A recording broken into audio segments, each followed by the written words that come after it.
Jérémie 29, verset 11. Oui, moi le Seigneur, je connais les projets que je forme pour vous. Je le déclare, ce ne sont pas des projets de malheur, mais des projets de bonheur. Je veux vous donner un avenir plein d'espérance. Parole de l'Éternel des armées. Que le Seigneur bénisse sa parole. Bonjour chers téléspectateurs, bienvenue une fois encore sur votre émission Méditation. Nous nous réunissons autour de la parole de Dieu et nous avons juste quelques versets à méditer, à les mémoriser, à les mettre en application dans notre vie pour que le plan de Dieu puisse se concrétiser, pour que le projet de Dieu puisse se réaliser dans notre vie. Le Seigneur nous dit aujourd'hui qu'il a un projet de bonheur pour nous et non de malheur. C'est la bonne nouvelle que nous vous annonçons aujourd'hui. Vous, téléspectateurs qui nous suivez, et peut-être que vous vous retrouvez dans des situations compliquées, vous vous dites que pourquoi le malheur m'atteint souvent, mais pourtant je sers le Seigneur, pourtant je suis un enfant de Dieu, pourtant je suis un chrétien, pourtant je vais à l'église, pourtant je mets en application la loi de Dieu, mais pourquoi tous ces événements m'arrivent, pourquoi je n'ai pas eu ou je ne vis pas le bonheur que le Seigneur nous promet dans sa parole. Si vous êtes dans ce cas, chers téléspectateurs, nous vous disons bienvenue sur cette plateforme. Le Seigneur nous dit qu'il n'a que des projets de bonheur pour nous, que ce n'est pas des projets de malheur.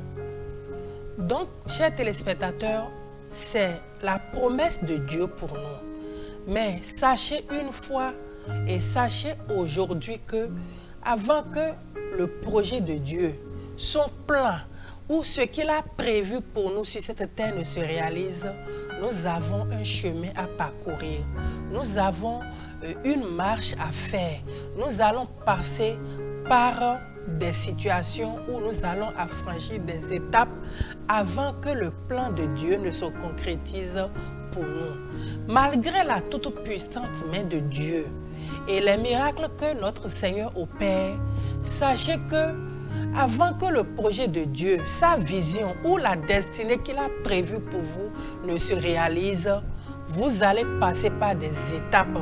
Dieu va vous faire passer par des couloirs de tribulation, peut-être des couloirs de traversée de mort, de couloirs de traversée de l'ombre de la mort, ou une traversée de désert. Parce que la Bible va nous dire dans le livre de Jean, chapitre 16, le verset 33, la Bible nous dit que Dieu, il sait que tous ces événements vont nous arriver. Quel événement ici? La souffrance. Dieu nous parle ici de la souffrance. Il dit plus précisément, je vous ai dit cela pour que par moi vous ayez la paix. Dans le monde où nous sommes, vous allez souffrir, mais soyez courageux, j'ai vaincu le monde pour vous. Bonne nouvelle selon Jean chapitre 16, verset 33. Ici, le Seigneur, en voulant quitter ce monde ou à la fin de sa mission, donnait des exhortations à ses apôtres, à ses disciples, et à la fin des exhortations qu'il leur donnait, les conseils qu'ils doivent suivre, comment ils doivent marcher, il dit ici, vous allez souffrir.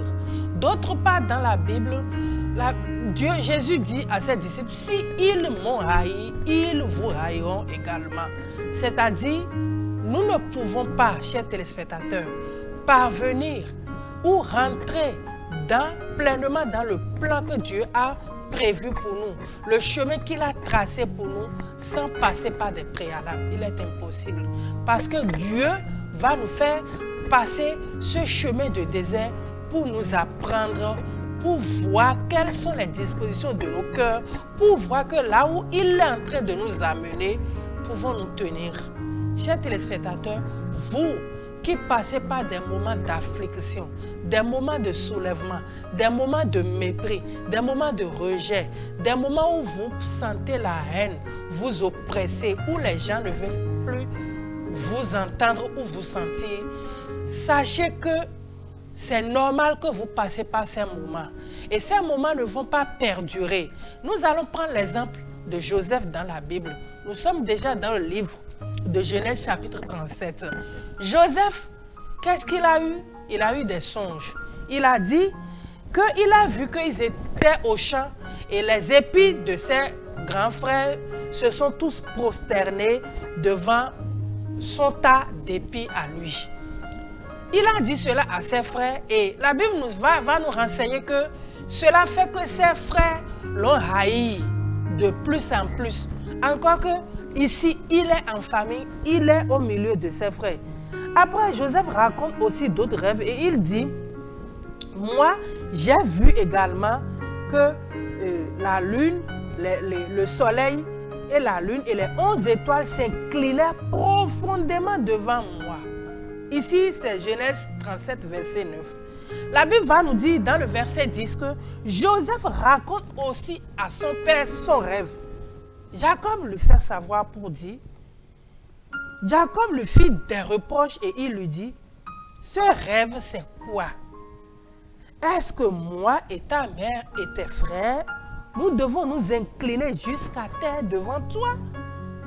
Vous imaginez, son père ici qui l'aimait fortement parce que les conditions de la naissance de Joseph, comment son père l'a eu dans la vieillesse, tout cela fait qu'il l'aimait fortement. Mais pourtant, malgré ses songes, on a dit que son père lui fait des reproches.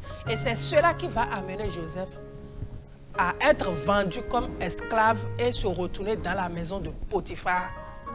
Chers téléspectateurs, nous allons y revenir dans notre prochaine édition, ce qui s'est passé dans la maison de Potiphar, les souffrances que Joseph a endurées. Mais retenez pour notre session d'aujourd'hui que juste parce qu'il a eu des rêves, juste parce que Dieu a un projet pour lui, juste parce que Dieu a un plan glorieux, un plan de bonheur que nous venons de lire dans le livre de Jérémie 29. À cause de cela, Joseph s'est retrouvé comme esclave dans un pays étranger.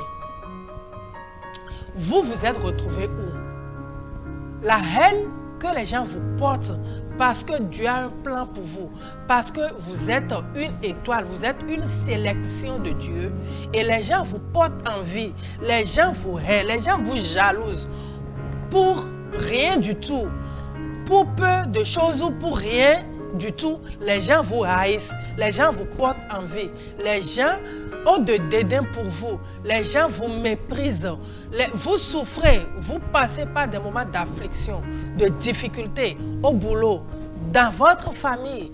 Chers téléspectateurs, nous voulons vous dire que si vous êtes une sélection de Dieu, si Dieu a un projet pour votre vie, si Dieu a dressé un plan pour votre vie, sachez que vous allez passer par ces moments.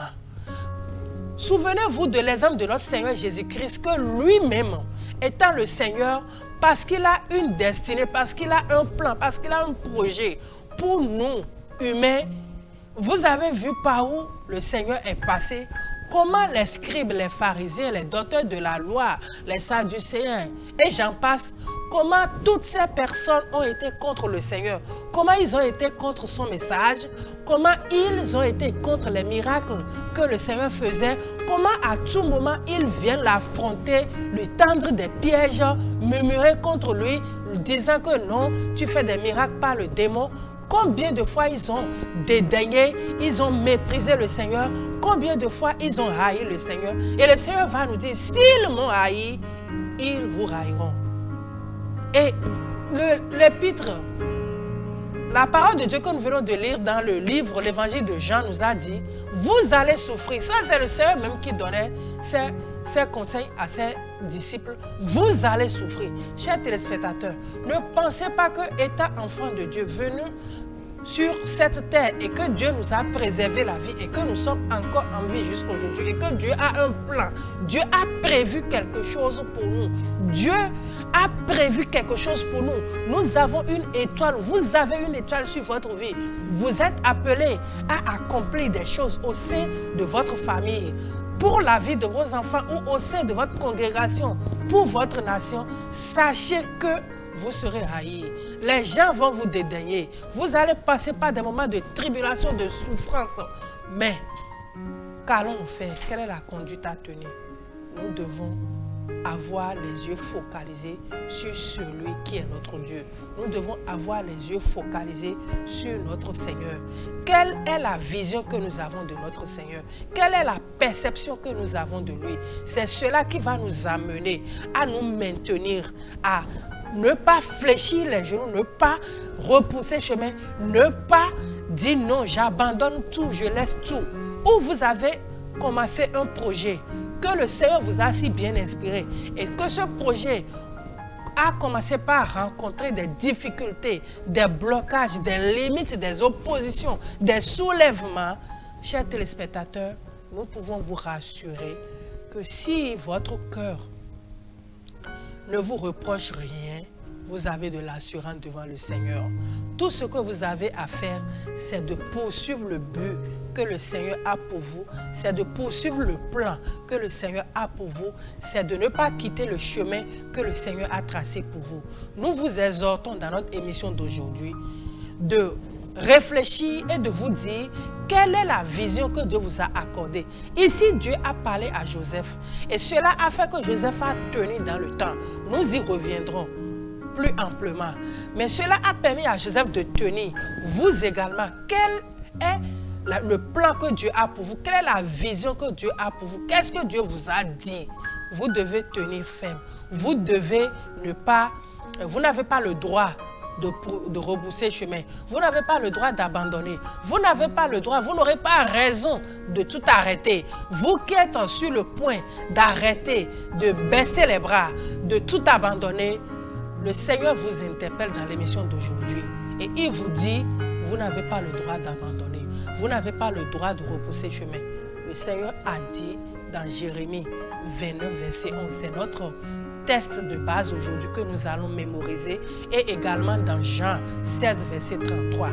Jérémie 29, 11, le Seigneur dit, j'ai des projets de bonheur et non de malheur pour vous. Oui, vous êtes dans des situations difficiles, vous avez rencontré le malheur, mais le Seigneur a dit que lui il a des projets de bonheur pour vous. Je veux que vous chérissiez ces versets et que vous sachiez qu'il a dit, vous allez souffrir, mais moi, je suis avec vous. Je serai avec vous. Je ne vais pas vous laisser. Gardez ces versets au fond de votre cœur et revoyez un peu ce qui se passe autour de vous et confiez-vous à Dieu et dites, Seigneur, viens à mon secours. Je m'abandonne en tes mains.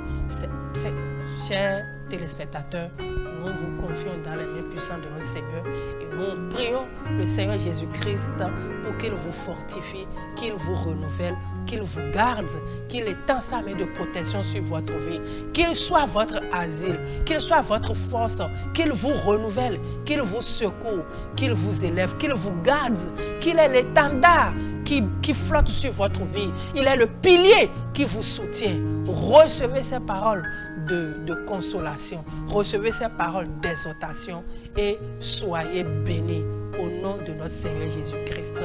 Amen. Restez bénis.